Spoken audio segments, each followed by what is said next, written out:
আসমানের দিকে যাইতাছে। নবী গো আমি বুঝতে পারলাম না ওইগুলি কিসের আগুন আসমানের দিকে যায়। জনাবে রাসূলুল্লাহ সাল্লাল্লাহু আলাইহি ওয়াসাল্লাম জানাইলেন ওইগুলি কোন আগুন নয় রে, আগুন নয় রে, তিলকাল মালাইকা,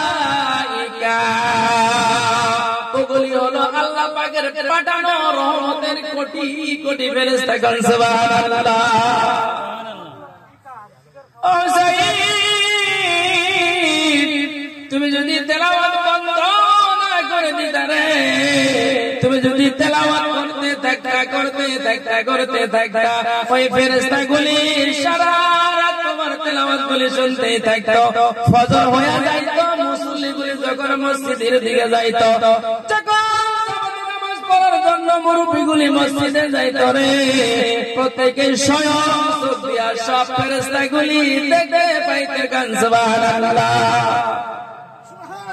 তোমার ধর্ম দোস্ত বুজুর্গ, আমরা দেখতেছি ছোট্ট একটা মেহফিল, ছোট্ট একটা